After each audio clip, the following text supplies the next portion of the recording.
All right. Happy Monday night. Festive. Trying to do it up a little bit. My wife was nice enough to decorate the office for you guys and create a little background. So hopefully y'all enjoy it. A little Christmas cheer as we move into the last week of 2024. Man, what a crazy, what seems like long, but also very short year. Lots of things to be grateful for as we move into the holidays here. So anyway, just want to say I'm grateful for you guys. Very thankful for everybody that watches these on a regular basis. It's very cool and humbling to know that there are people out there that want to take time out of their day to listen to what I have to say. So thank you all for that. Thank you for, taking time out of your schedules Monday and Wednesday nights. I really enjoy doing these. We'll continue to do them here in 2025. We will ask, the AMA will continue. Hopefully you guys enjoyed. If you do, if you would like, subscribe, comment if you get value from these. It is appreciated and it does help drive this out to other people. So without further ado, Merry early Christmas, and we'll go ahead and hop into the burning questions that people have here on TikTok and over here on X and YouTube as well. We posted a thread earlier today on taxes and some of the changes that are coming down the pike for those that are in digital assets here in 2025. And I'll just say this before, there are a lot of people that have already commented on that thread saying, F the IRS and all the other things. Look, I don't necessarily like the system that we live in, but there are consequences for not working with the system and working against it. Okay. I'm a libertarian. I want all these things that all these other people want. I am just aware that there are rules and there are consequences for not participating with those rules. And there are ways to mitigate taxes legally. We work with CPAs to make sure that we're able to do that for our clients. You're able to spend money and do things inside of a business, trust, corporation, and basically, not owe the government anything. They tell you how to spend your money so that you don't owe them anything. If you're building value in society and providing products and services to other people and generating GDP, they basically give you, I don't want to say a free out, but a lot of ways that you can mitigate taxes, right? And so we talked about some of those there in the thread, and we talked about some of the changes around what that's going to look like for digital assets. And again, we, strongly recommend that a lot of people move their assets into an LLC or a trust or a combination of both. Here in the US, to be able to have the full breadth of the tax code to be able to offset some of those capital gains or income from your digital assets. I think that that's a great way of going about it. And I am hopeful that with this new administration, there are changes to the IRS, there are changes to the tax code, that a lot of these digital assets do not have capital gains associated with them if they're a US-based company. All those things I'm hopeful for. Okay, just like you guys are, I'm excited about that. I'm excited about the possibility. That still doesn't change a whole lot of what we do. Estate planning still mitigates risk in other ways.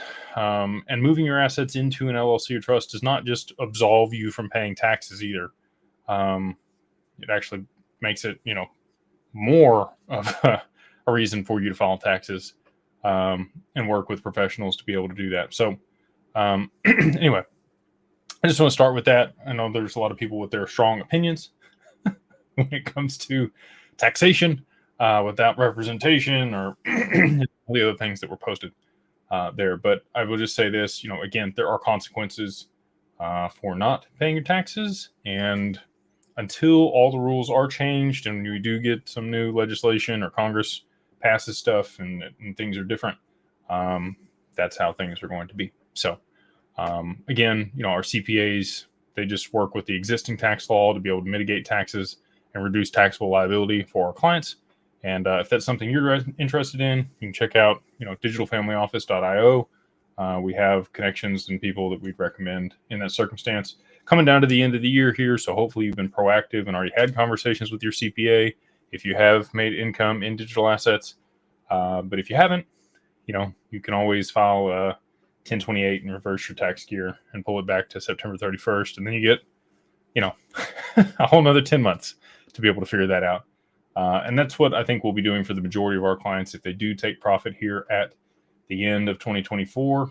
If we do see a big jump in price in the last, what do we got left here? 8 days in 2024. If you do take profits, I would suggest doing that inside of an LLC and using your once every 10 years, you can move your tax year back to September 31st. And then, again, you get a whole 10 months into 2025 to be able to mitigate those tax implications. Anyway, jump into the questions. Conservative asset class has said, howdy, Jake. Howdy, sir. Why do the derivatives market come at the end of the XRPL, as you said, 2027 onwards? Does XRP have to prove its transaction capability before they could bring derivatives onto the XRP ledger? There's a couple other prerequisites, right? So Ripple, when we went to swell in 2023, they harped on custody and digital identity.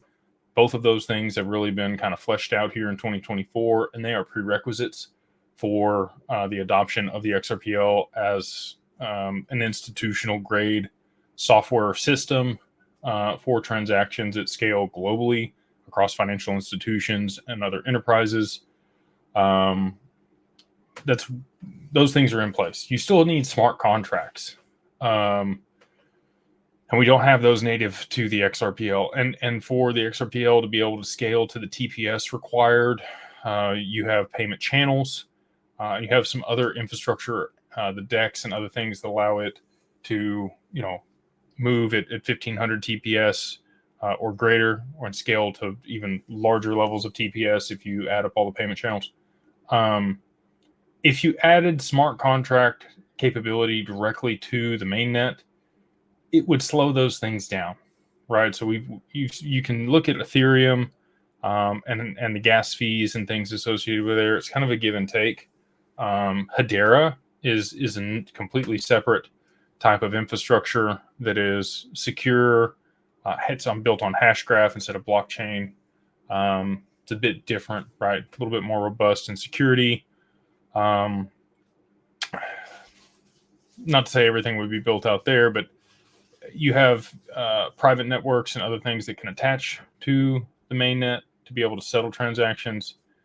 You've got Ripple, which was working on Codius, which would be infrastructure for the smart contracts needed to be able to scale into derivatives and settle those through the mainnet on the XRPL, or provide private permissioned ecosystem for those transacted, and then be able to settle up between two different parties that were trading those derivatives.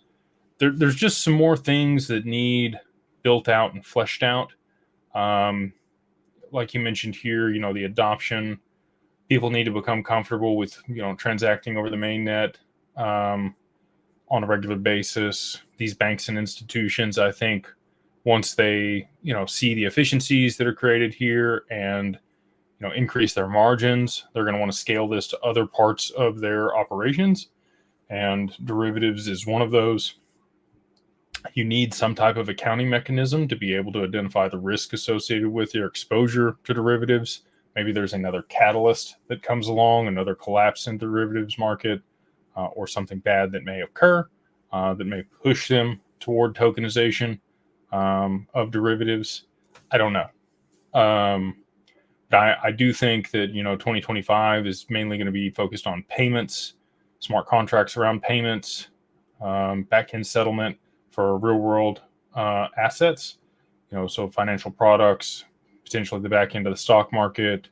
We're working on some things in private markets. You got FX, you got commodities, you got private debt and credit. There's a lot of real world financial assets that need to be tokenized and transacted with that are not necessarily derivatives.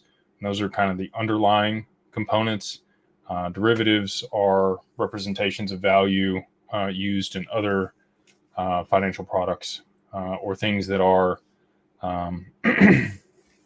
strung together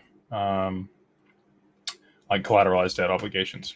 So the underlying asset there would be the mortgage-backed securities, and then those are added all together for a collateralized debt obligation, which are sold off to pension funds or other people for recurring income. So there's layers to it, and I think it's going to take a few years before we get to a place where things are in position to bring derivatives on chain, and the amount of value or liquidity is required for settlement of that market. And again, there may be a catalyst that kind of pushes that along. Your guess is as good as mine, but it's a very good question. This kind of goes back to what I was mentioning at the beginning. I said great content as usual. Thank you for the kind words. I've read the definitions, but what's your opinion on hiring a CPA versus a tax attorney concerning crypto and future investments for an LLC? Thanks. I think you need both. So we have our main estate planner, Rustin Deal. He has a doctorate in taxation. Complete, well, I want to say you never have a complete understanding of the tax code, but very deep understanding of the tax code.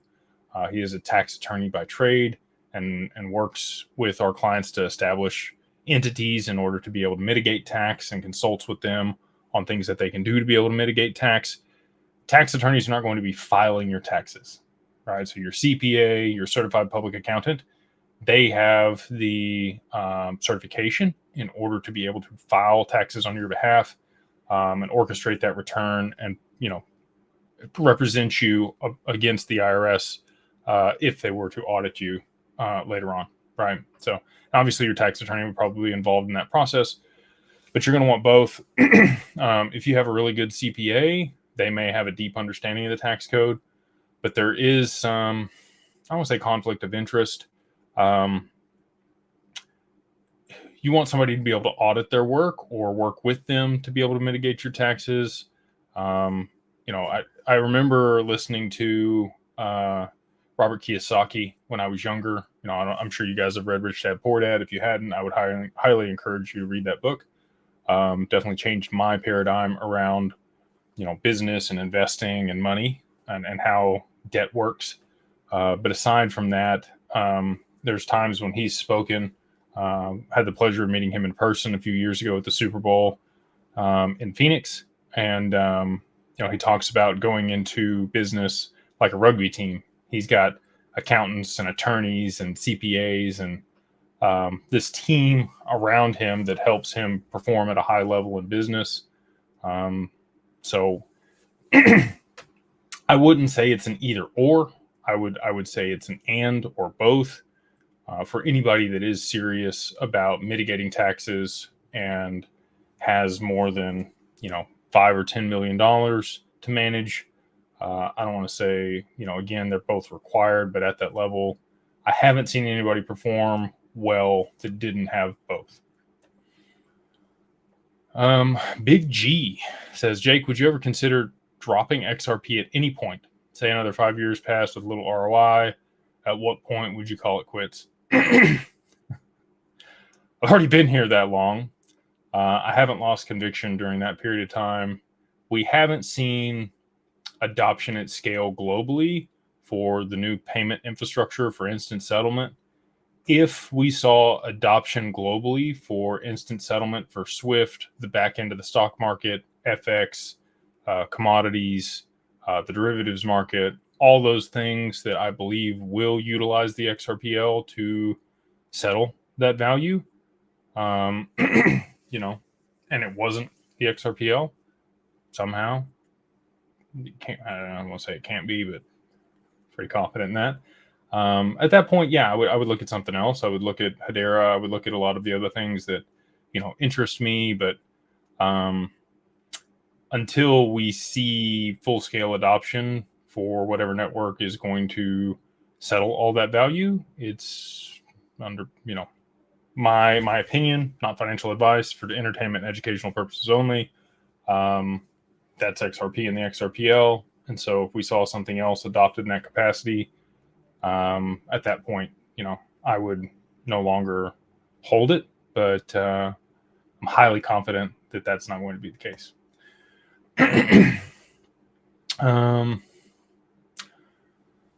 Everybody wants to ask price prediction.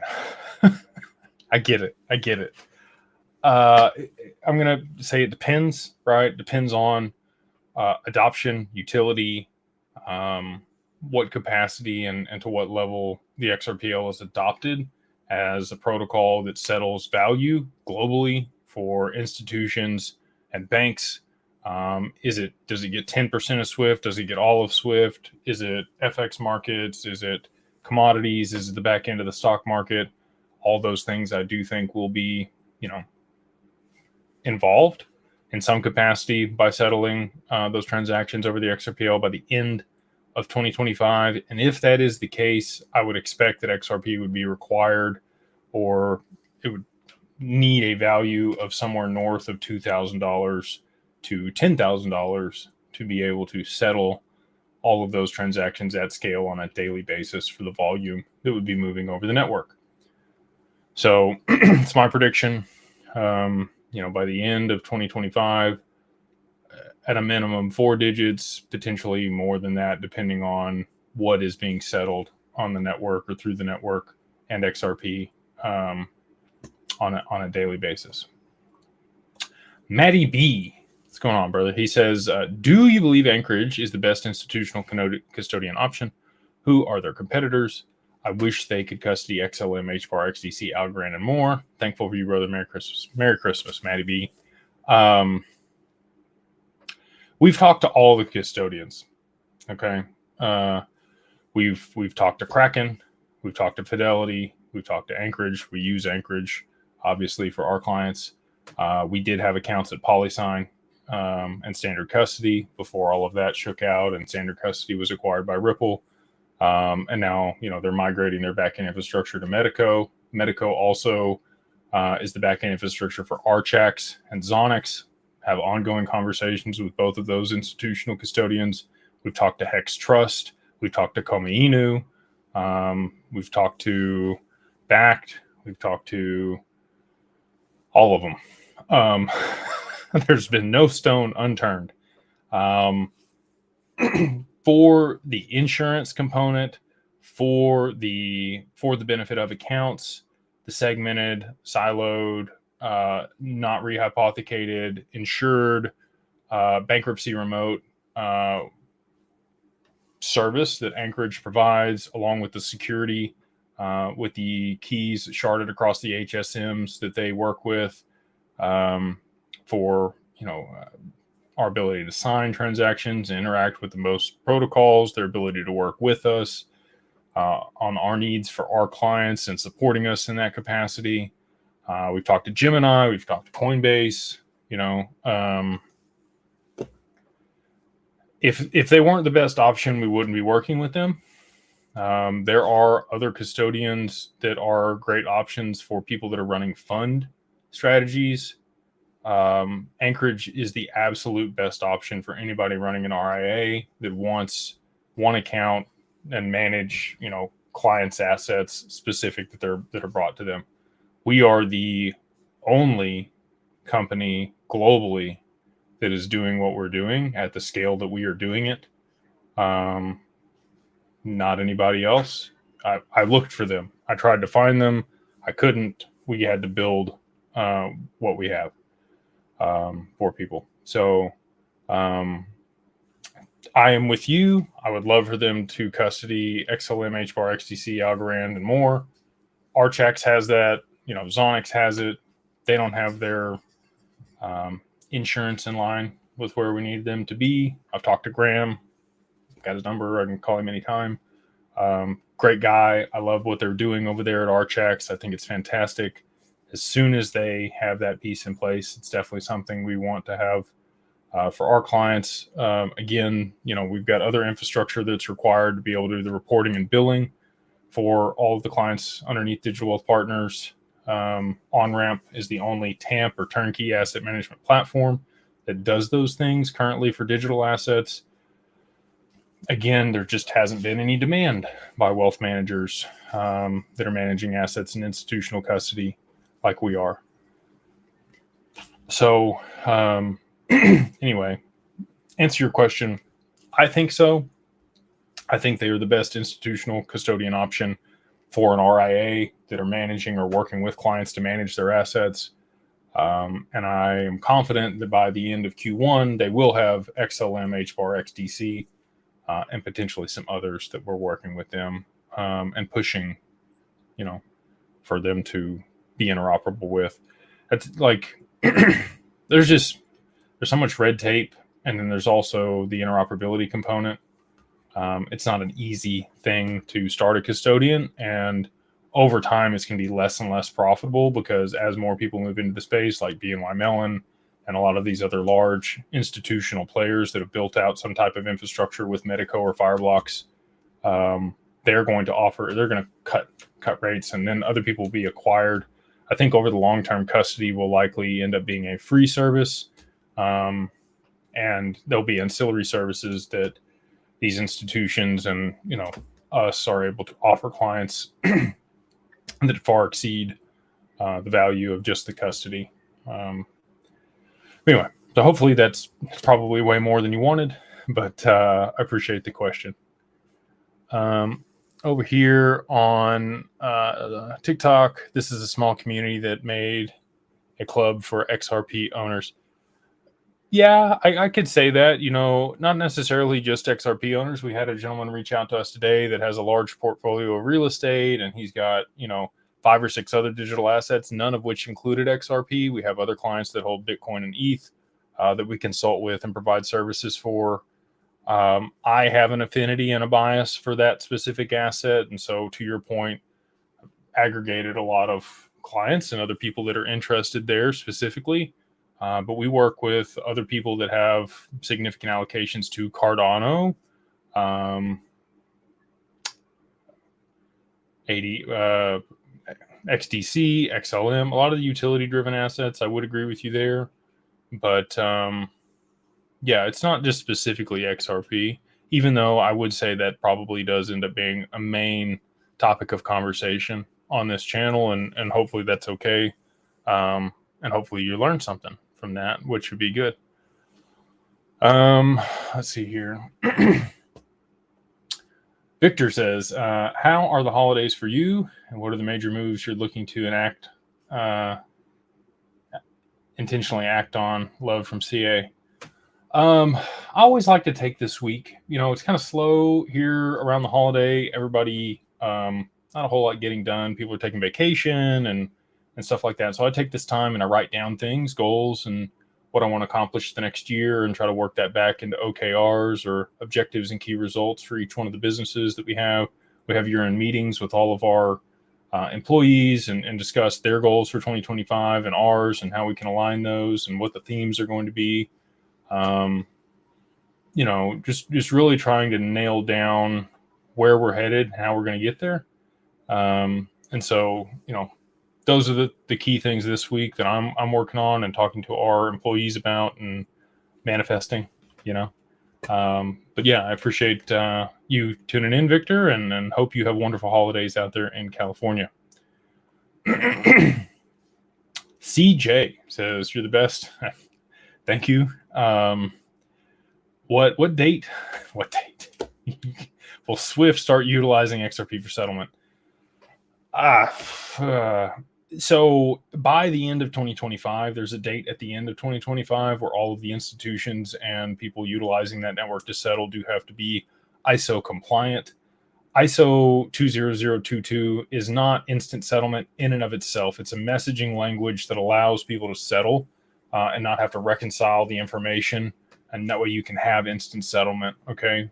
There are a few networks that leverage digital assets that provide products to institutions to be able to work within the confines of that messaging standard.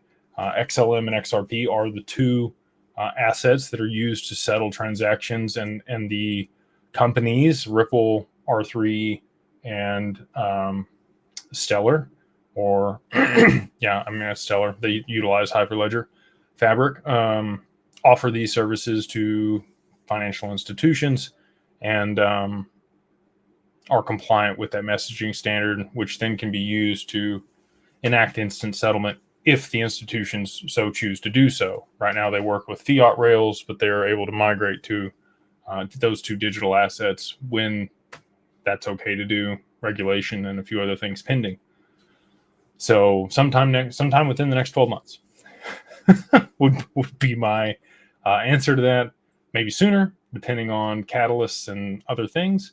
And I think price could be driven up previous to that happening. And I think once there's enough liquidity in XRP in particular to be able to start settling those transactions, that's when they will start utilizing it to do so. And then it would hold price stability there at a higher level. You wouldn't see it retrace like it has in the past in previous cycles.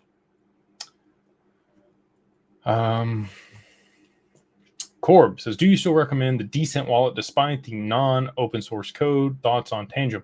If you have XRP, Xman or Zaman or some, whatever you want to call it, and a Tangem card, I think is great.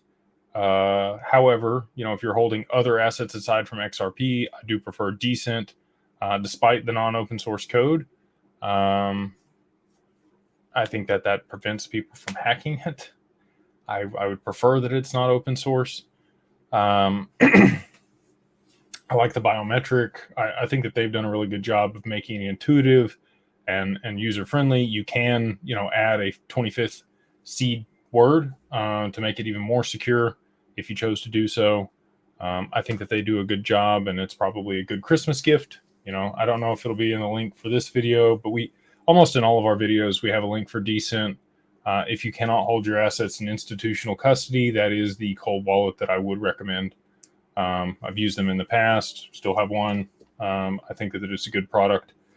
But yeah, that's my 2 cents on it. And other people may recommend Tangem or Ledger or some other things. We do, just transparently, we do get a kickback if you buy one off the link below. Like, it's something that they send me at the end of every month. It's not like I'm making a living off of it or make a bunch of money. I only recommend it because I really do like the product. We don't promote anything on this channel that is not in alignment with what we actually use and like. You couldn't pay me enough to promote some stuff that was garbage. It wouldn't matter. I've had lots of people offer things, and I don't. But there are people that have, sponsored and I'm like, yeah, I really like your product. Happy to, get the word out there if people ask about it. So, and Decent is one of those. Let's see here. Matty B says, thoughts on using Mercury versus Bank of America for the LLC. Why not both? Why not have an account at both? Mercury's great for sending wires that are, 300,000 or less. Not a whole lot of problems there. They have a nice user interface, pretty simple to deal with. I prefer it to Bank of America. Bank of America is nice if you want to go into a branch and talk to somebody about something or have private banking or some of the other products that they have. I'd also recommend getting a credit union, whether that's Navy Federal, if you have somebody in your family that is a veteran, or if it's another credit union in your area. They tend to have better interest rates on loans, and they're a not-for-profit. So, they tend to operate on lower margins and don't try to rake you for fees like some of the other large banks would. So I like having multiple accounts for LLCs, and depending on what I'm trying to do, whether that's a line of credit or transact easily, pay bills, or have a private banking side, you have options. And if one of them decides that they don't like crypto for some reason, you've still got a couple of the bank accounts, and you're not shut down. You have a way to still be able to transact. Sorry, should have got me some tea before we started here. Let's see, scrolling on down. We have any super chats that I'm missing here? Yep, a couple of them. Go ahead and jump into these real quick. Off the grid hero, very cool. If make 2 M's for crypto, if I make 2 million from crypto, should I make an LLC or trust? if you make a couple million in crypto, I would highly recommend a trust. An asset protection trust in Wyoming would probably be best suited if you're domestic here to the U.S. If you're international, another jurisdiction may be better suited. I would look for something that's tax friendly. Again, I don't know what it's going to look like on the other side of price appreciation or the new administration coming in, but there could be some of these assets that are tax free to be able to transact with or liquidate your holdings. I would still be hesitant to do that. Borrowing against it and allowing the asset to continue to grow in value in your possession is still, a tax-free way to be able to access that liquidity and not lose exposure to the asset. That's what I plan to do.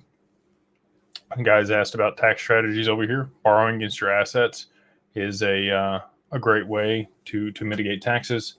You see, Bezos and Zuckerberg and a lot of these tech billionaires do this. They borrow against their public stock, never pay any taxes.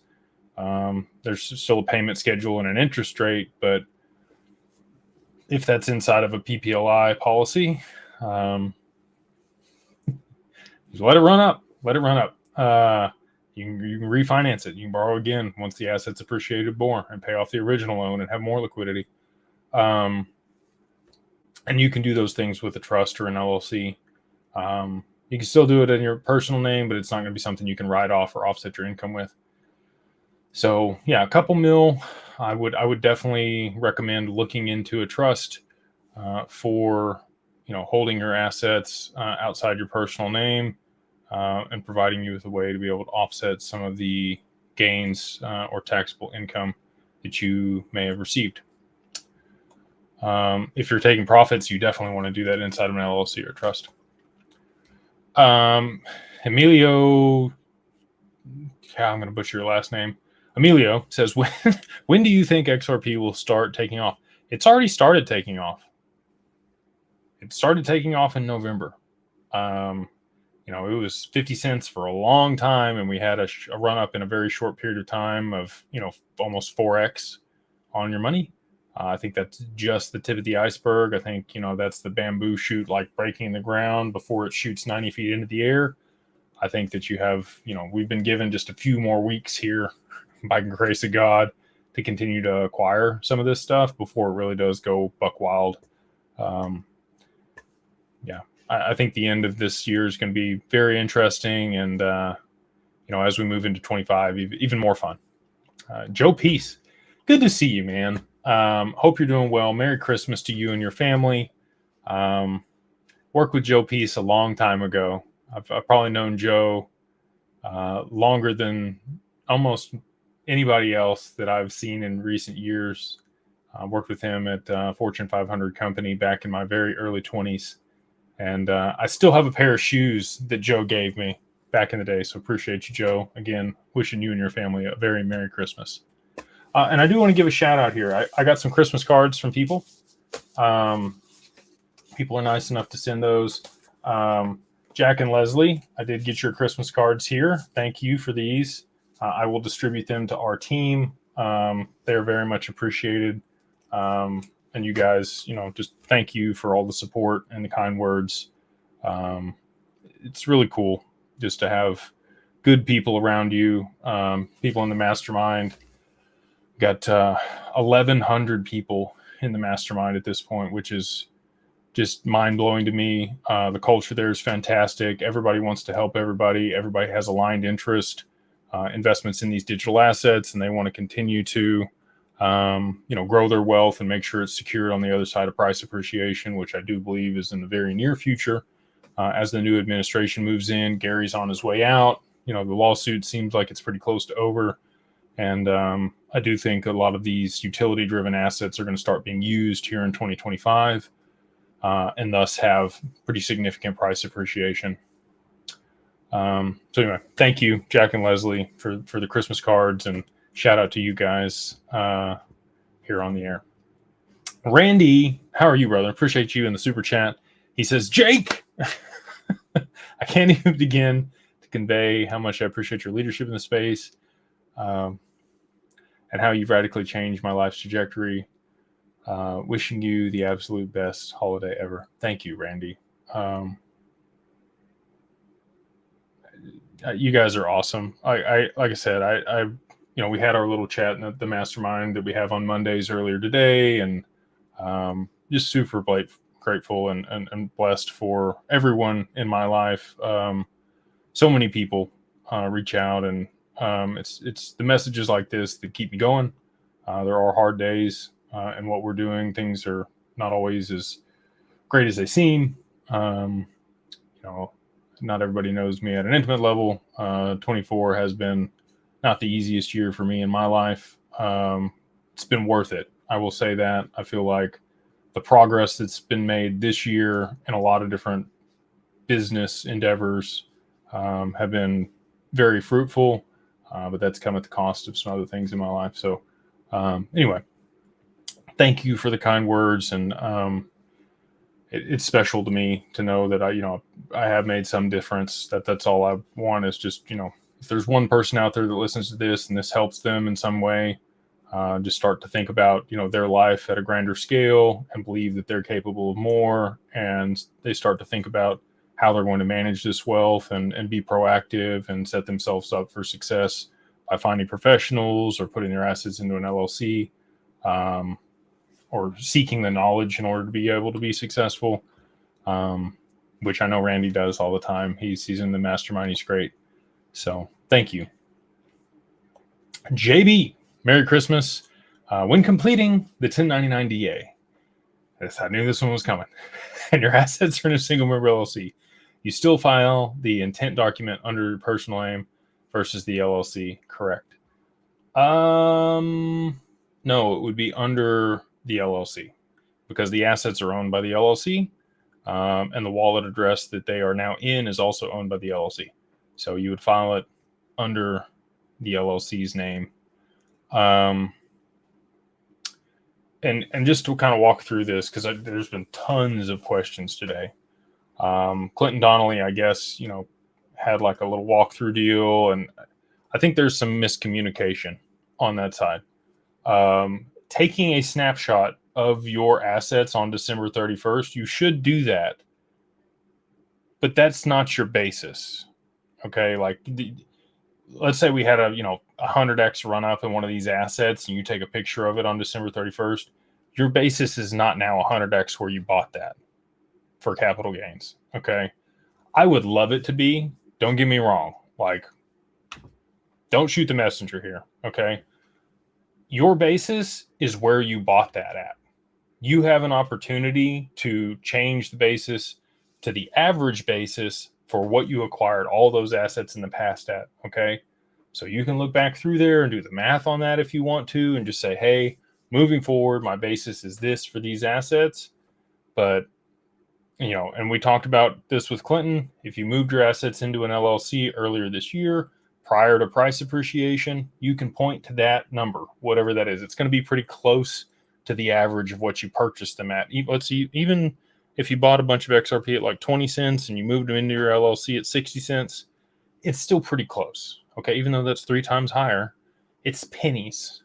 Okay. The IRS isn't going to be overly upset about that. When you start getting into dollars or tens of dollars or hundreds of dollars or thousands of dollars difference on your basis, that is a problem, because when you go to sell it, you're going to refer to that basis. Your capital gains are going to be calculated off of it. If it's wrong, if it's not within close proximity, you are going to get charged fees and assess the taxes and the late fees and the interest for what you didn't pay.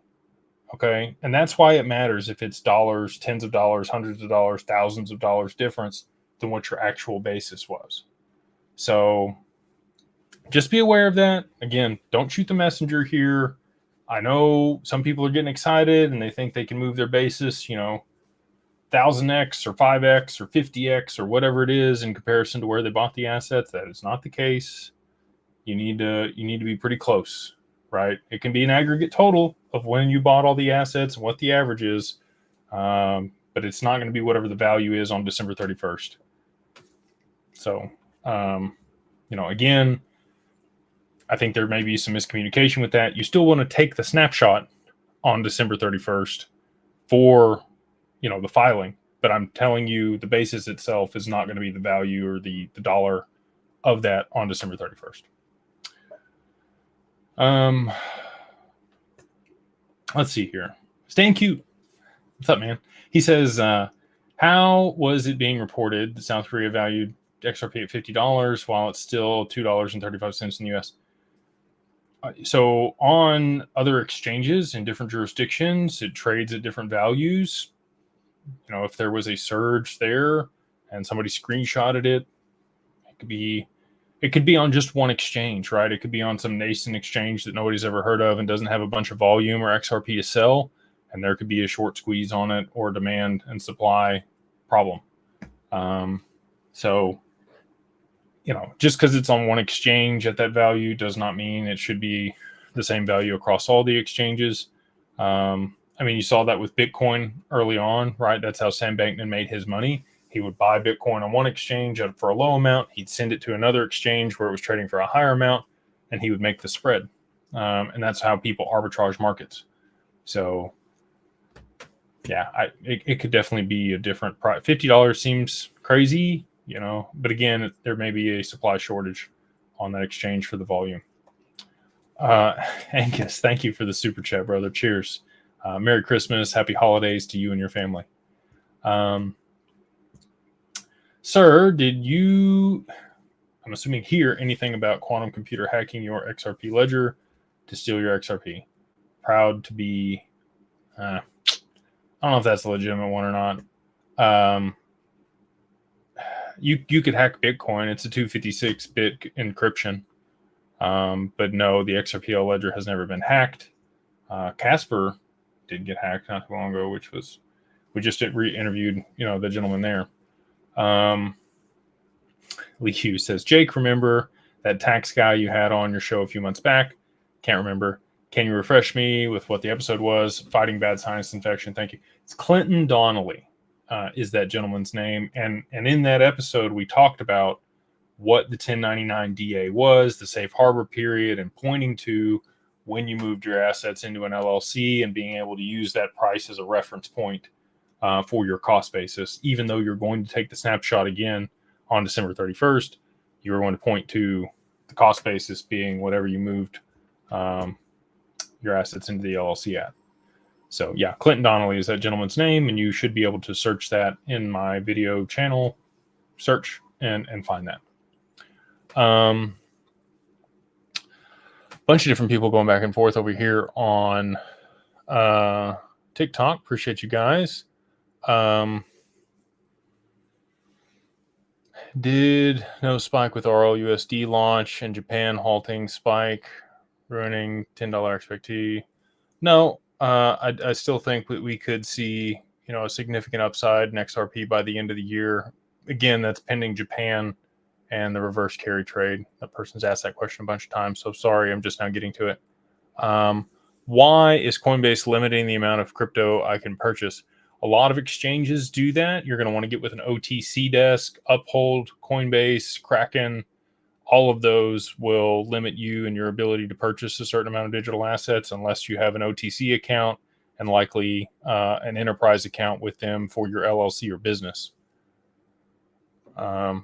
If you need contacts for any one of those exchanges, we're happy to, you know, connect people if you'd like to set up one of those accounts.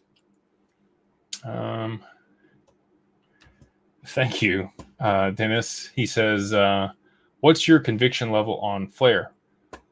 Man. Thank you for the super chat. High. I would say my conviction level on Flare is high. However, you know, I'll just be transparent with you guys like I always am. I sold all my Flare at 28 cents after I got it, swapped it for XRP back in the day. So I have not bought any more. I know a lot of people that have bought heavy at under a penny and are continuing to stake that on Bifrost. Other people just kept their, you know, their airdrop that they got for their snapshot that was taken in December of 2020 and have continued to just double down and reap those rewards. I think that the compounding rate of that is crazy. I understand how they're paying that, and it actually makes sense. There's very few circumstances in which I would say that. I think that Hugo, you know, he's faced a lot of frustrated people I think the low price on Flare right now is by design. I think that banks have been accumulating it. I think that they would have been the primary holders at the time of the snapshot and would have received huge allocations of it. I think that it's a sleeper. It's something that, we potentially will be working with clients to use on the other side of price appreciation to earn yield on their XRP and other assets. You don't want the counterparty risk, so you're going to need to put up the Flare and the XRP if you're minting FXRP on chain. In order to be able to generate returns, you're going to need at least 2.5 times the value of the XRP you're minting in Flare, and that's the other reason I think it's eventually going to have to be a high value. If XRP does appreciate at the amount that I think, you're going to need a lot of Flare at the current value to support that. And I think Flare is going to have to be a significantly higher price in order to be able to mint F assets successfully for that. And again, I think that the majority of the banks would be the ones that are going to be utilizing that DeFi protocol. So yeah, I have a high conviction. I think that it'll do well. What's the time frame on that? Guess is as good as mine. Crypto Navigator, thank you. Thank you for being here and the support. He says, Merry Christmas, broski. He was telling this gentleman, Brother Broski, Merry Christmas. Let's see here. Maddie G, I use a crypto tax software. It shows my cost basis. Will that take care of what's needed to be done for the safe harbor requirement before January 1st? Yeah, you can definitely do it that way. If you want to run it through Coinly or one of these other tax softwares, and it'll give you your basis based on how you purchased on exchanges after you connected everything and moved the assets around to different wallets, it'll aggregate all that information and spit out a basis for you. Just use that basis, right? Because here's what the IRS is trying to prevent, okay? I think people maybe have this misconstrued. They don't want to have to go back and figure out you bought this many on this date at this price and you sold this many at this price on this date. And then they got to figure out FIFO. Okay. So now we got to go back here. Did you sell more than you bought on this date? Did you buy more the next day? What was the price there? It's just a lot of math and back and forth. If you aggregate the total value and divide it by how many you have, and you slid that forward to a cost basis and just say, hey, everything in this wallet, irrespective of time held, is this cost basis. It makes figuring out the taxes much, much easier, right? So it doesn't matter how long, you still got to go back and figure out FIFO for, long-term capital gains versus short-term capital gains. But if you held everything longer than a year and it's all one cost basis because you've just aggregated that total and averaged it, and like I said, if you moved it into an LLC, you can just point to that, even if it is a little bit higher, as long as it's close. They're not going to be mad about it, okay? If it's pennies, not going to be mad about it. Yes, is the short answer to your questions, Matty G. Hope you and your wife are doing well. Merry Christmas. Izzy, he says, hey, Jake, I love the content. Appreciate you. I recently joined the mastermind. What? Can't wait to engage. I don't tell people how much you got, man.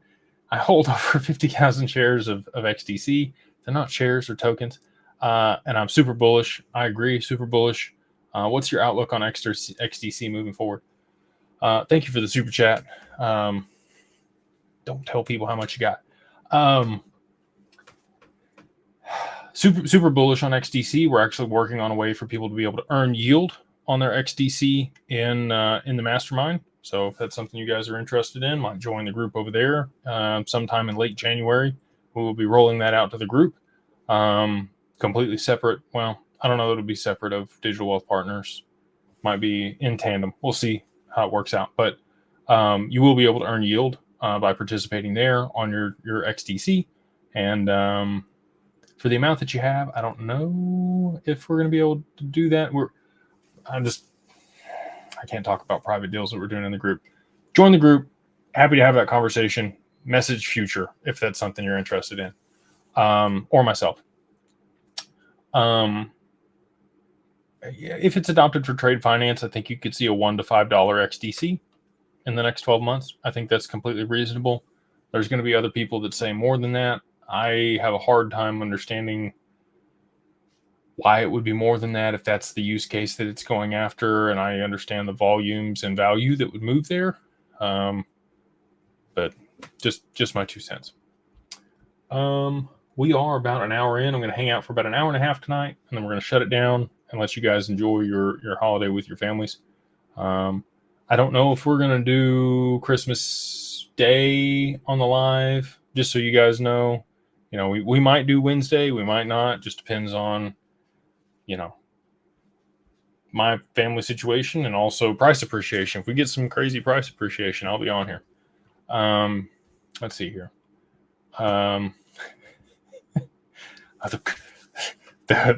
David Schwartz and his riddles. What do you think about David Schwartz's 10x tweet? Is he just teasing us, or is it about an XRP price prediction? I would love to say it's an XRP price prediction. I think it's interesting that it was 10x times. It seems redundant, doesn't it? So maybe it's 10 times 10, 100x return. Would love to see it. You know, that'd be triple digit XRP, be $220, something like that. Or 20, even $22, you know, also good with that. I think David is a cryptographer, and there's a lot of things out there that he may have had some involvement with to get the word out about what was going to happen with XRP. And if you couldn't say that blatantly or give people an exact date or price, I think that there's been things that have been done to kind of allude to some of that that has helped a lot of people. And so, you know, I'm grateful for those things. It's kind of the icing on the cake for me. You know, again, I probably have a different perspective than most people. I have conversations with a lot of people that are building on the technology or utilizing it in some capacity. And again, it hasn't just been one party that said one thing. It's been an amalgamation of, you know, different contexts and conversations that I've had over the past 2.5 years in the space, working with people in that capacity.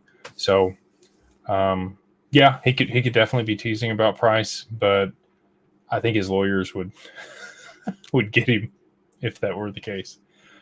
Thank you for the super chat. Textured Puma is an interesting name.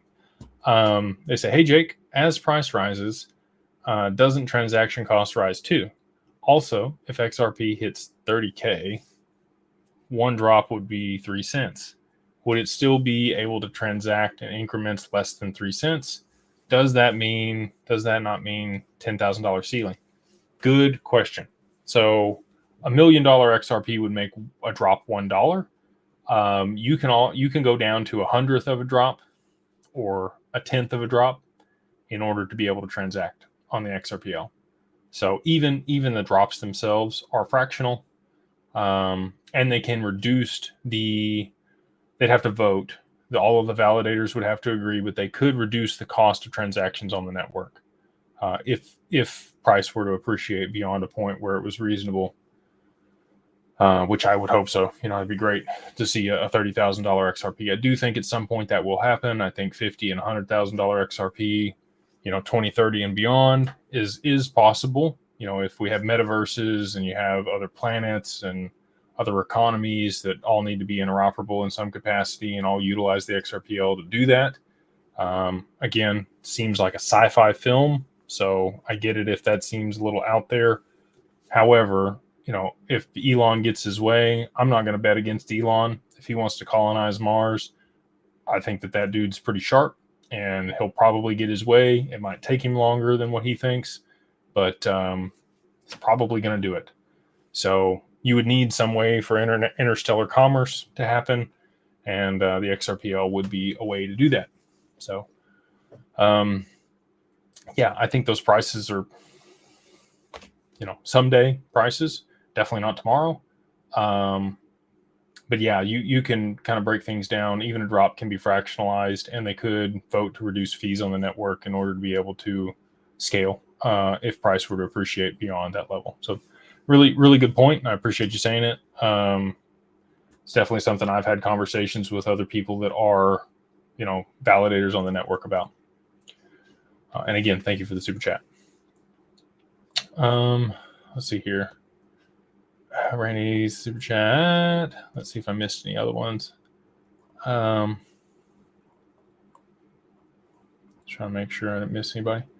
Lee Hughes, thank you for the super chat, brother. Ray says hit the like button. Thank you for that. Merry Christmas. Merry Christmas. Get on down here to the bottom. Matty G with 589. Thank you, brother. He says, Merry Christmas for both of us. Does the 1099 DA only apply to those with an LLC or trust, or can anyone with crypto file it? If doing what if doing trust after price appreciation? Good questions. Anyone can file the 1099 DA. Again, you can list your personal name on that. You're going to want to take the snapshot December 31st. That's fine. But again, you're going to list the cost basis at like what is actually the cost basis for the aggregate total of the assets in that wallet. The less wallets you have, the less problems or issues you may have. Not saying to consolidate stuff if you don't want to, but it will make things easier. But yeah, a trust, an LLC, an individual, corporation, all those things can file a 1099 DA if they own digital assets and aggregate the cost basis, to a flat amount so that it's easy to calculate capital gains on the other side in 2025. Post price appreciation, that basis would transfer into the trust if you were gifting those assets. So if you want to complete the gift, that basis would transfer if you're moving the assets in there as a contribution to the trust, or the trust owns the equity in the LLC, which is another way that a lot of people orchestrate things. The assets wouldn't change hands if that were the case. And therefore, again, there would be no tax implications or change in basis, and whatever you affected the basis as with the 1099 DA would stay in that circumstance. So shouldn't be an issue. You should be able to carry it forward in the majority of circumstances. And even if you move the assets into another entity on the other side of price appreciation. Great question, because I'm sure other people have it as well. Go over here to TikTok for a little bit and see if there's any good questions here. We've got Rosie says, I have 2% BTC and 13% of ETH and a bunch of other cryptos. Would you just sell off BTC and ETH into XRP? I can't give you financial advice, Rosie. I can only tell you what I'm doing. If you want financial advice, you can talk to our financial advisors at Digital Wealth Partners, and they will tell you to sell your BTC and ETH into XRP. I only own XRP. I sound like a maxi. I'm here for ROI. Okay. At the end of the day, I'm here for return on my investment. I want the ability to borrow against it at low interest rates, and I want it to be able to generate cash flow for me. Okay.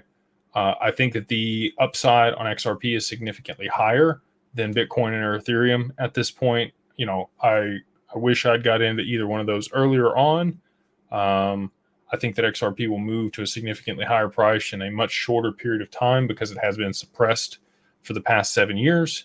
And this is just my thesis. Again, I'm just one guy on the internet. Do your own research.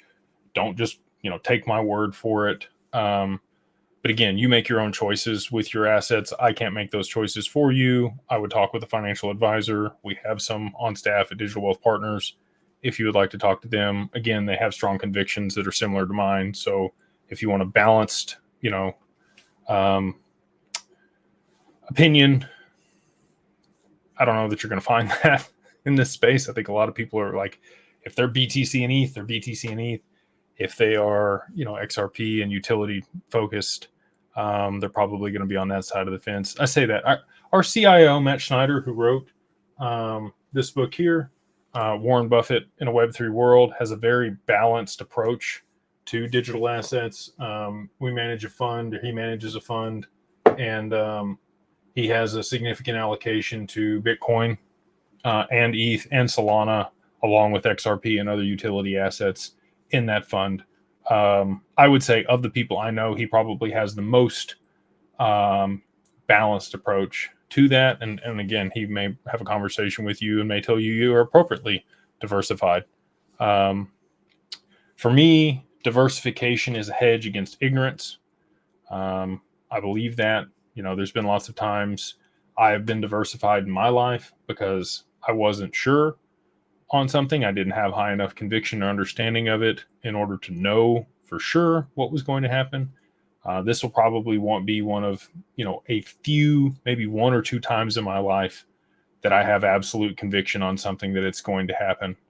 And I've been able to position myself for it. So, again, can't tell you what to do with your assets, but that's my opinion, and take it with a grain of salt and do your own research on stuff. This gentleman says, let me move this over here. It's going to kick me out. Should I take XRP advice from Crypto Rip? He is as qualified as he seems. I like Crypto Rip. I think he's a sharp guy. He's in our mastermind group. He's good people. He looks like Rip off of Yellowstone, for those that don't know, and why we call him Crypto Rip. I met him at XRP Vegas the first go in 2023, and he had his cowboy hat on. And anyway, he's good people. And I'll say that about the people that I know that are invested in XRP. They're good people. They're not gluttonous. They're not chauvinistic. They're not better than thou. They just want to take care of themselves and their family. And anything extra they want to do a lot of good with. They want to put it to work. They want to generate returns. They want to protect it, but they also have philanthropic interest. Most of the time, they're God-fearing people. They have some religious aspect to them, which you can have your feelings about that. I'm in that boat, and so anyway, I like the people that resonate with XRP in comparison to some of the other digital assets. They tend to be a bit more mature and understanding of how things actually work in the financial system, and I think that's oftentimes what draws them to this asset as well. Let's see here. Off the grind hero, or off the grid. It's not grind. There's no E. He says, I want to make a trust and LLC for my crypto and car. Why both would be good. I want to own and control everything at all times for the trust and the LLC. So the whole point of a trust is that you do not own it. However, you still control it, right? So the wealthiest people I know own nothing and control everything. So look, I broke this down. I don't know if it was the last live or maybe the other day on a call. A gentleman asked me the difference between an LLC and a trust. So, and this is kind of what you're asking here. An LLC is a limited liability corporation here in the US, similar to an LTD or limited company there in the UK, and some other jurisdictions have some other names as well. But it silos the risk of operations of that company to the corporation itself and not you. So let's say you have a service company that does something. You have a lawn care company, okay? You have assets that you use to perform those services. You would likely, if you were sharp, have two LLCs. You would have a holding company that owned the assets that would lease the assets to the service company, okay? And the service company is who would have all the contracts and everything. That way, if God forbid something happens on somebody's property, you cut a power line, you hit a water vein, you run somebody's foot over, somebody that's driving your trucks rear ends somebody, they sue the service company. There's no assets there. They can't come after them because that company doesn't own the assets, and the liability is siloed to that corporation. You would file bankruptcy through that corporation, not you personally, limited liability. And you would spin up another company and lease the assets to that one with a similar name or a DBA that was doing something very similar, transfer the contracts and go about your business, right? It limits your ability to get sued. Now, the other direction, let's say you are driving down the road and you rear end somebody and you are the sole owner of the LLC. It doesn't work that way. they're going to be able to come after all of those assets. If you have minority owners on the cap table or other people on the on the bank accounts and other things, they're only going to be able to come after your interest. They won't be able to freeze bank accounts and do things as easy as they would if you were just the sole owner or managing member of that LLC. The more separation you have from things, the better off you're going to be. So a trust limits your liability the other way. So, if you own that LLC through a trust, you were in somebody, you're broke, right? You don't own anything. They can't take anything from you. They might try to sue you. You mentioned your car here. Assets like your home, gold and silver, car, family heirlooms, guns, things that you use on a regular basis. You might want a gun trust in Montana, depending on what you want to do. If you want, anyway, separate topic. But the cars in the home and other stuff like that, you may want a living trust. And again, that's going to protect the assets from going through probate and estate tax. When it passes to your heirs, there'll be no public record of them receiving those things. And the people that you stipulate you want to get those things will get those things if they are inside the trust and the trust owns them. You are the grantor, maybe likely the trustee also on a living trust in whatever state you live in, and the beneficiaries would be your children or descendants or whoever you wanted to leave the assets to. The trusts that we set up for people are asset protection trusts. These trusts are often in other more favorable jurisdictions than just the state you live in. South Dakota, Nevada, Wyoming in particular for digital assets is where we tend to set things up for people. An asset protection trust is much more difficult for people to penetrate. You want to season that in. It takes a couple years for the assets being in that trust. The sooner you get them started, the better, both for taxes and for limiting liability or the potential that creditors could take those assets. It takes about 2 years to season in a trust and make sure you get full protections of the trust. But once they're in there, if you were in somebody, they might find out that you have a bunch of money or you are in control of these assets. But once they do some digging, their attorney's going to go, okay, there's not really a point in suing them. And the other person can be like, well, why? I thought they were rich. Yeah, but their assets are in a Wyoming, asset protection trust. And it's going to cost you millions of dollars and 3 to 4 years worth of litigation for you to probably not get anything. And they're going to go, okay, well, never mind on that then, right? It's a large deterrent. They could still attempt, but in that circumstance, you may have a trigger trust set up and the assets get moved to the Cook Islands and then they're never going to see them. These are all things that we work with our clients on and have actively set up for digital assets as well.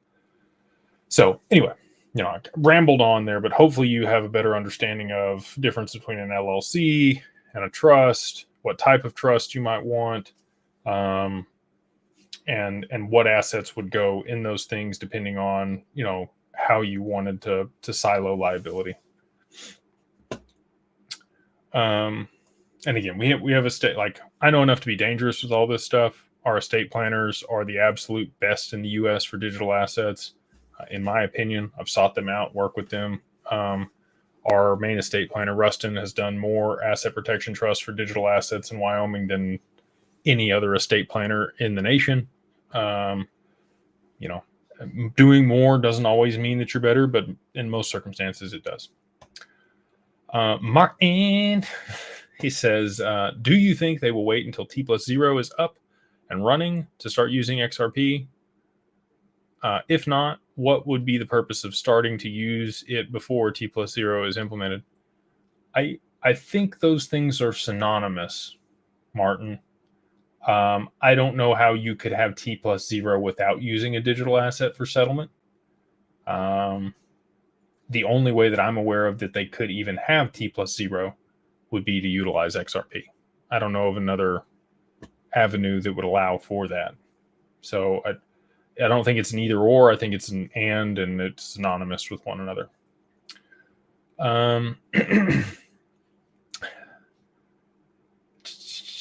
What do we got here? Jack Tradamus. What's up, Stan? We'll see. we're coming down to the end of 2024 here. I've said this year we would see some significant price appreciation. That's what I've been waiting on. We've seen, it depends on your definition of significant. We've already seen a little bit of price appreciation here in XRP, but I'm still, we got 8 days left. I know how it is, but I'm still very hopeful that we're going to see some major price appreciation on the asset here in the month of December. Let's see here. Can you tell me about NFT scams? I clicked on one not knowing better. Is my cold wallet still safe? Unless you gave somebody your keys or created a trust line for them to be able to access your assets and be able to pull them out of there. If it's MetaMask, I know other people that have been hacked in MetaMask and it's been a problem. So, if you gave them access to your wallet in some capacity or you gave them your keys, your assets could be at risk. But you said cold wallet, so I'm assuming it's not MetaMask, and those assets are safe. MetaMask is a hot wallet. Let's see here. Scroll back up, see if I missed any. I know I did miss some questions here. Appreciate you guys with all the fantastic questions, by the way. Joe Mom 777 says, thank you. I'm starting to learn more. There's so much to learn. I'm bad about this. So I'm sorry if I ever come across as I just ramble on about things and assume people have pre-existing knowledge on stuff. If I ever say anything like use an acronym or glance over something like you should just know, please call me out on that and ask the follow-up question down below and be like, Jake, some of us don't know these things. You should explain this, this, and this and make points about it so that I can do that for people. Because sometimes I do just word vomit and it's like drinking from a fire hose. And so if you ever feel overwhelmed here, I do apologize for that. I look at this stuff all day long, and so it's exciting for me and I get on a roll and ramble. But if it ever comes across as you miss something or there's some prerequisite knowledge that's required, please ask the question and I'll make sure to go back over it and answer it in a way that it's a little more explained or thorough versus just kind of a overarching this is how it should be. Textured Puma, thank you again for the super chat. They say, I just set up my LLC through DWP. Awesome. My TurboTax days are over. Can HR Block take care of those? How does my gift affect my personal taxes? So when you start an LLC, you do not gift the assets. I've used that term before in the past, and this is another one of those where I kind of use things interchangeably. And so, but I needed to delineate this and make sure that people understand the difference. When you're gifting something, you're going to file a Form 709. And it's not going to be in exchange for something. So when you move your assets into an LLC, it's through a capital contribution. The last page of the operating agreement that we provide people as the template has a capital contributions page where you're going to list the wallet, the asset, the amount of the asset, and the dollar amount on the day of transfer. You get that notarized. That's considered a capital contribution. So you are in consideration of receiving the equity of that LLC. You are contributing those digital assets. So it's an exchange. It's not a gift because now you are the sole owner and you own all of the equity units for that LLC for your capital contribution to start the business. So it's not a gift. But it is a single member LLC, and so therefore there's no tax implications, there's no step up in basis, there's no reset of time frame.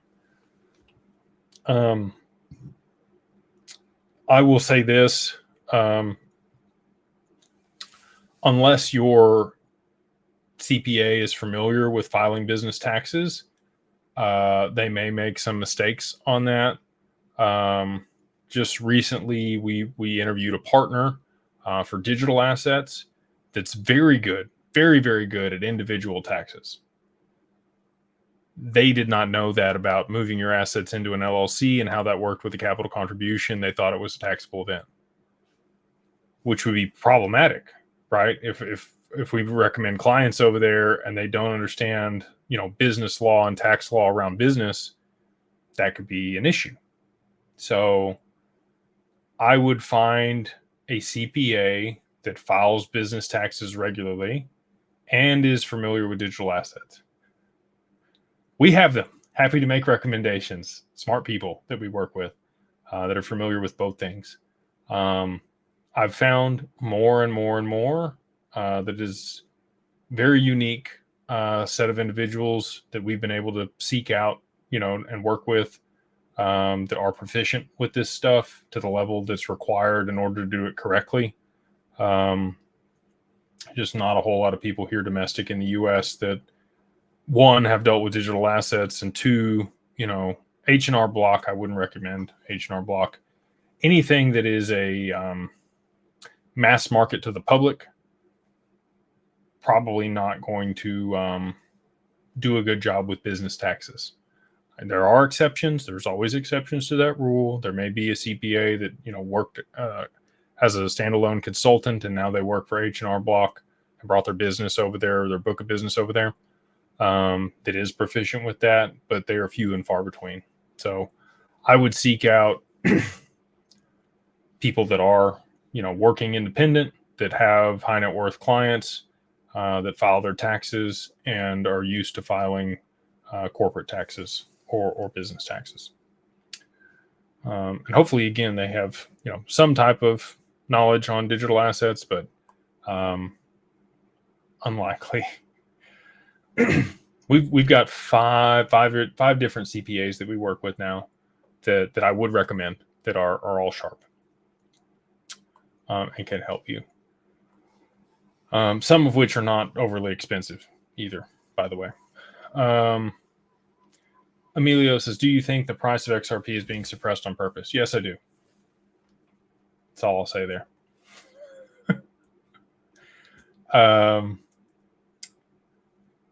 Let's see. Caroline says, hi, just checked my Uphold account and a new one just showed up that I did not buy. Is this normal? Called Monkey. You could have got an airdrop. There are things on that platform that I have seen them give airdrops for before. I would just Google that and say airdrop for Monkey and see what you were holding that allowed you to receive that.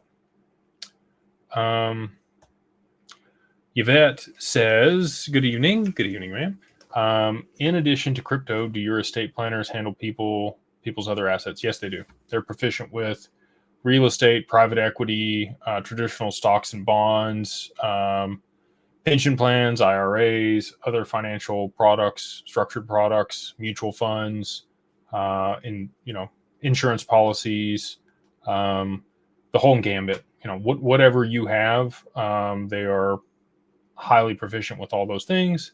They've worked with high net worth individuals for the past, decade or more. And one of which, worked for the Rockefeller family office. The other one works with family offices in the Mormon community and others. Very, very intelligent people and can handle any asset class that you could possibly have. I mean, there might, if you've got some even family heirlooms or anything, exotic cars, they've run the gambit, really. There's really not anything I can think of that has significant value, artwork, that they've done it all. Ms. Sanchez, Jake, can you simplify the safe harbor and how it would benefit from it? I don't do huge trades. I've only bought crypto and sold a few times. How would this help me? So if you have dollar cost averaged over a period of time and you have aggregated those assets in one wallet, or move those assets into an LLC, you're basically averaging the purchase price of those so that you don't have to remember how many you bought at what price during what time frame. All the assets in that wallet would then be, just that price. And if you, don't do any transactions with them after that point, that's the basis that you would point to. So it just makes the math super simple moving forward, and it makes it simple for the IRS also. If you do not file this, the IRS is going to go back through and figure out how much you bought, when, for what price, and then base your basis off of that. and calculate all those things and be able to assess fees and late fees and other stuff. And again, I don't like the IRS any more than the next person. Okay. You just have to be an adult. This is the world that we live in. I'm hopeful that things change. I'm hopeful that we move to a flat tax, that Trump comes in and removes the income tax, and we don't have capital gains on some of these digital assets. I would love for all those things to happen. Until they do, I just have to operate under the circumstance or the notion that they're not going to, right? But again, I'm super hopeful that those things happen here in 2025, and we don't have to worry about any of this stuff. I mean, you're still gonna have to worry about it, but it won't be as big a deal. We are coming up on to the hour and a half here. Sherry, hey ma'am, thank you for the super chat. She says blessings. Thank you, ma'am. Appreciate you and your support. What are the factors you believe will contribute to us seeing more price appreciation before the end of the year? So I put out a theory called the domino theory back in March of this year. It talks about the reverse carry trade in Japan causing a mass deleveraging in the treasury market as people liquidate their holdings to be able to repay their loans as interest rates rise in Japan. And they've fallen here, so the spread, people are being squeezed out of that trade. For people that don't know what that is, for the last 30 years, people have borrowed a bunch of money in yen at very low interest rates, taken that money, converted it to dollars, and put it to work in our stock market or treasuries, basically producing a riskless yield. So at some points, they were even getting paid to borrow the yen at negative interest rates. As those exchange rates change and the interest rates in both jurisdictions change and returns change, these loans are variable. They're not fixed rate loans. Okay, so it's not like a fixed rate 30-year mortgage. They have a variable interest rate. And as interest rates are going up in Japan and coming down here in the US, there's less margin or meat on the bone for those people to be able to make a riskless yield. At some point, if rates and the yen begins to appreciate against the dollar at an aggressive rate, like we saw back in August of this year, you see a deleveraging. People start to sell off positions in stocks and treasuries to rush back to swapping their dollars for yen. So they have to sell the position into dollars, swap the dollars for yen, repay the loan. Okay. Tens of trillions of dollars in that trade, like a huge global scale effect on this across all economies. It's not just US, but the majority will affect the US. Okay. When that happens, you're going to see the US rush to implement stablecoin regulations, because that's going to be really the only lever that we can pull down to stabilize the debt market. And the reason for that being, people need to back the stable coins that they are issuing with dollars or dollar denominated assets, treasuries, bonds. So they will buy all of those that are being dumped onto the open market by international parties. The BRICS nations could roll out Operation Sandman at the same time as Japan is selling all those off in order to hurt the US, which I think that they would. It's a great opportunity for that. So now we have to be able to drive enough demand here to soak all that up to be able to stabilize the debt market. Stablecoin regulation does that. You're going to have Amazon, Google, Apple, PayPal, everybody that wants to issue a stablecoin for their payment mechanism that has international commerce or business that's dollar denominated, or clients that want to hold, they want their clients to hold their stablecoin.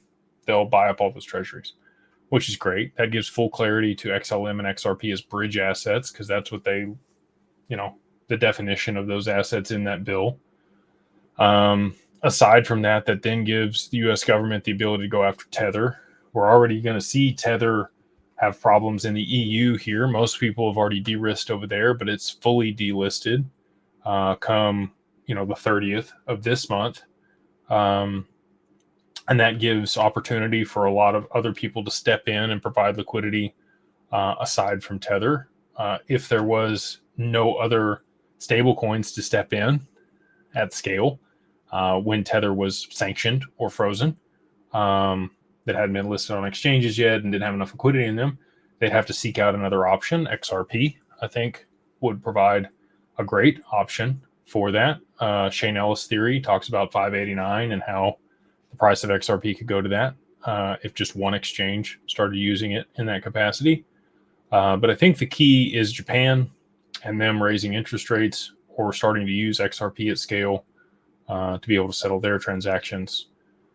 I do still think that could happen here in the last 8 days of 2024. Yoshitaka Kitao said that his words were by 2025, all the banks in Japan would be using XRP to settle. I don't think that man just pulls stuff out of his butt and says things in a public forum that aren't true. We also have a $3 trillion, $2.9 trillion market cap here for crypto. Brad Garlinghouse said $5 trillion by the end of 2024. I would tend to believe him, so I don't know where that other $2 trillion comes from here in the last week, but it could happen. So anyway, I think there's a lot of things that would have to transpire. Like I just pointed out, catalysts that would be required in order to see the price appreciation that I'm hoping for. But we could just, you could see the ETFs approved by the SEC here at the end of the year. There's a lot of different catalysts that could take place in, any order to drive price appreciation or supply and demand liquidity crisis for XRP and a short squeeze. So those are just some of them. I do think there will be, an ordering there that takes place that may be a little bit different than what I stated. But I do think that's the mechanism by which we see a significantly higher value for XRP. Down to 3 more minutes. We'll take one more good question here. How many XRP coins are there, and will it stay at that number? Fantastic question. So there were 100 billion XRP minted. It was actually X and S when they originally minted them. And then they were moved to Ripples, and now they're XRP after 2014. The origin account for that asset has been black-holed, so no more of that asset can ever be issued. There's currently been about 5 million XRP burnt, so there's only 99,999,995,000,000. That's the wrong order for that, but you know what I mean. 99,995,000,000 XRP left ish. Half of that supply is locked up in an escrow. It's released programmatically 1 billion per month onto the market for treasury and price stability. Ripple controls that. Some people would say that that's a centralized deal. I think that it's a good thing for being able to trial the network for what it's supposed to be used for, which is settlement. If you had erratic pricing and people dumping on the market or other things, it could be a problem. But anyway, yeah, it will always, actually it's the only actual deflationary asset on the planet besides uranium or some other unstable isotope. There's less and less of it every single day. People talk about Bitcoin being deflationary. It's just less inflationary over time. There's still more Bitcoin on the market every single day than there was yesterday, as long as the miners are running and validating transactions on the network and Bitcoin rewards are being paid. They can reduce the amount of the rewards over time, but there's still more Bitcoin on the market every single day. It's not deflationary. XRP is actually deflationary. There is less and less of it every single day. And they can't make more of it because, again, the origin account's been black holed. Nobody has access to it. You can't get the keys. Nobody can get back in there. And that's on purpose. So there's a finite number, and that's decreasing over time. And it will last about 1,000 years at the current burn rate, because I know that's another question I had.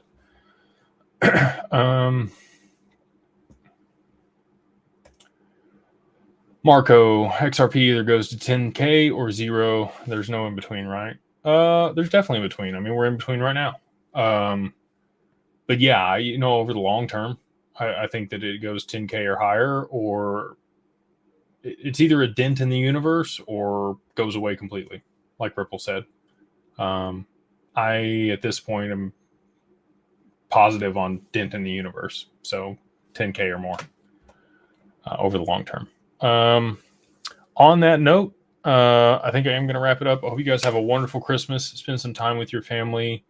Enjoy the holidays. Take a break. Realign yourself for 2025. I think 2025 is going to be one of the best years of a lot of people's lives up to this point. I intend to make it one of mine. Excited about the future and all of you guys. Again, super blessed and grateful. If you do want to join the mastermind, I didn't even put out the code. But the free code to join the mastermind is Beyond Broke, all capitalized, the number 1MO for month. Beyond Broke 1MO gets you a free month in the mastermind. Check it out. We do private deals there in the group, a lot of educational content. We have interactive calls like this Mondays and Saturdays, but more intimate. And, I share some things in there I don't share publicly. And yeah, on the other side of price appreciation, we are locking it down for 30 days. There's no more access. We're going to jack up prices 10x from where they currently are. And the people that are locked in now, even if you're in the free month, you're locked in for life at those prices. You don't have to worry about it. We take care of the people that take care of us. So excited for that. If you do want to schedule a meeting with Digital Wealth Partners or Digital Family Office, there are 2 websites for that. You have digitalfamilyoffice.io. You can go look at the services, get an LLC there. If you're looking for 50% off the LLC on that site, it is 50, like 50, OFF, like off, DAG, like Digital Ascension Group, LLC. So 50 off, DAG, LLC, all capitalized, gets you 50% off the LLC. Makes it 1,500 instead of 3,000. And then Digital Wealth Partners is digitalwealthpartners.net. If you want institutional grade custody, the ability to borrow against your assets, earn yield on them, insurance on your assets, a financial advisor that knows about crypto. We have all those things there for people as well. One of 2 SEC registered RIAs, and over 200 million in assets under management. So with that, again, hope you guys have a wonderful time with your family. Merry Christmas, and we will see you guys on the next one.